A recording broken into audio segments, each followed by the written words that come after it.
해설을 맡고 있는 이경원입니다. 반갑습니다. 울릉도에 크루즈선이 도착하는 사도강이 여기 있고요. 뾰족 튀어나온 부분은 가두봉이라고 하는데 지금 현재 울릉도 공항 건설로 인해서 이 부분이 다 사라지고 있습니다. 해안선을 따라서 쭉 오시면 이곳이 여러분이 방문한 현포마을입니다. 이곳은 과거 1900년 대한제국 시기 때 울릉도가 아닌 울도군으로 강원도에 편입이 돼서 행정도읍지 역할을 제일 먼저 했던 곳입니다. 천부마을이 있고요. 그 위로는 나리분지가 있는데 혹시 다녀오셨나요? 아직 안 가보셨어요? 네, 곧 가보시면 잘 아시겠지만 이 나리분지는 울릉도에서 유일한 평지입니다. 화산활동으로 만들어진 분화구 형태를 띠고 있습니다. 관음도와 죽도는 울릉도에 속한 부속 섬이고요. 관음도는 다리가 연결돼서 섬을 한 바퀴 둘러볼 수도 있습니다. 또 관음도에서 울릉도를 바라보는 모습도 굉장히 아름답습니다. 굉장히 깊을 거라고 생각해 볼 수 있는데요. 제일 깊은 곳은 4,000m라고 합니다. 그에 반해서 서해바다는 평균 수심이 44m예요. 그럼 서해바다가 가지고 있는 이 44m 깊이의 바다 영역과 동해바다가 품고 있는 이 4,000m의 영역은 엄청난 차이를 이룰 건데요. 비율로 따지면 심해인 동해가 한반도 해역을 차지하는 비율이 면적은 65%, 부피는 98%라고 합니다. 거의 대부분이라고 해도 과언이 아닌데요. 녹도는 깊은 수심과 한류와 난류, 강풍으로 굉장히 독특한 자연환경을 만들고 있습니다. 천연보호구역으로 지정되어 있어서 원래는 입출입이 통제가 되었는데요. 2005년도부터 동독 입도가 허락되면서 매년 20만 명 이상이 독도를 방문해 오고 있다고 합니다.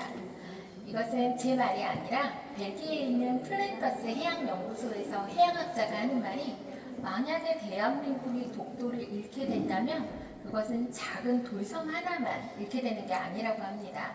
만약에 독도를 잃게 된다면 그것은 우리 남한 면적의 60%에 해당하는 해양 영토를 다 잃게 되는 거라고 합니다. 그래서 이 독도의 가치는 바로 해양 영토 주권에 있는데요. 우리가 독도를 관광지로서 사진이나 한번 찍고 오는 그런 곳으로 여길 게 아니라 이 독도의 가치에 대해서 깊이 생각해보는 그런 시간이 되셨으면 좋겠습니다. 이쪽으로 이동할까요? 울릉도 출신의 해녀가 없었습니다. 제주도에 있는 해녀들이 울릉도를 거쳐 독도에 가서 물질을 하게 되었고요. 독도에 가게 된 해녀들은 일제강점기 때 일본인은 고용돼서 가게 되었고요. 광복 후에는 최초의 주민 최종덕 씨의 요청으로 많게는 40명의 해녀가 미역 채취 작업을 하기 위해서 오게 되었어요. 그 중에서도 저는 이분을 소개하고 싶은데요. 이분의 성함은 김공자 씨입니다. 이 사진은 1959년에 독도에서 어린 강치를 안고 있는 모습인데요. 그 당시 이분의 나이가 19살이었대요. 그런데 몇 년 전에 인터뷰한 내용을 제가 봤는데요. 19살에 독도에서 물질을 했던 그 바닷속이 지금도 눈에 선하게 그려진다고 하고요. 그 당시에도 일본의 순시선들이 그렇게 와서 방해를 많이 했다고 합니다. 이분을 비롯한 많은 해녀들이 물질을 하면서 많은 돈도 벌어가셨어요. 미역 채취 작업을 하면서 제주도에 내려가서 부모님께 감귤밭도 사드리고 마을에 기부를 해서 좋은 일을 많이 하셨다고 해요. 그래서 마을의 한림읍 회관에서는 울릉도 출어를 기념하는 비석을 이렇게 세워졌고요. 저희가 그것을 그대로 여기에 재현을 해봤습니다. 여기에 글귀도 다 새겨져 있는데요. 객지에 나가서 고생을 하면서도 고향을 사랑하는 마음으로 돈을 기부해서 그 뜻을 영원히 잊지 않겠다고 새겨져 있고요. 뒷부분에는 해녀들의 이름도 다 새겨져 있습니다. 저분 지금 살아계세요? 네, 지금도 살아계세요. 그 해녀들이 물질을 하면서 독도를 지켜낸 곳이 바로 이 물골입니다. 세평 납짓한 자연 동굴인데요. 여기에서 이제 식수가 나와요. 물을 마시고 가마니를 깔고 이곳에서 기거했어요. 나중에는 숙소가 이렇게 만들어졌고요. 여러분이 오늘 독도에 가셔서 이곳에서 접안을 하고 이 기념 비석에서 사진을 아마 많이 찍으셨을 것 같아요. 이 비석에도 의미가 하나씩 있더라고요. 독도는 우리나라 가장 동쪽, 해가 제일 먼저 뜨는 곳이잖아요. 이 동그라미는 떠오르는 태양을 상징한다고 합니다.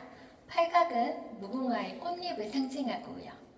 그리고 몽돌의변 구석으로 가면 또 하나의 비석이 있는데 혹시 이 비석 보신 분 계신가요?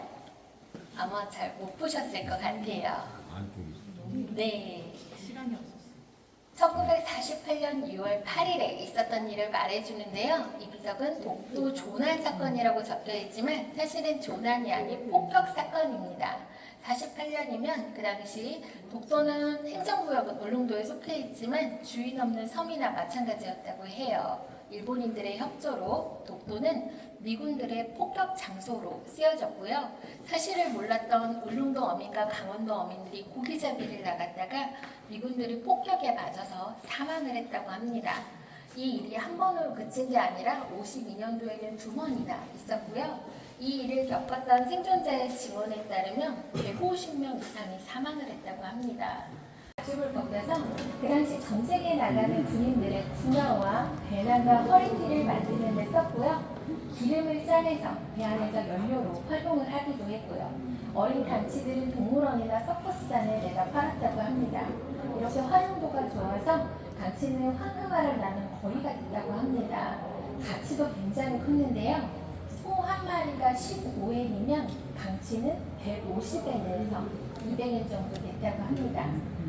강치의 멸종 원인은 일본의 대학살로만 보기에는 조금 우리가 독도의 역사를 왜곡하는 일본과 다를 바가 없는데요. 왜냐하면 1950년대까지만 해도 강치가 50마리 정도는 남아있었어요. 광복 후기 때문에 그것은 이제 우리 한국 어부들의 책임이었어요. 그런데 이제는 우리 한국 어부들이 강치를 포획하기 시작했습니다. 모성애가 굉장히 강한 동물인데요. 새끼 강치를 잡아다 놓고 있으면 새끼 울음소리를 듣고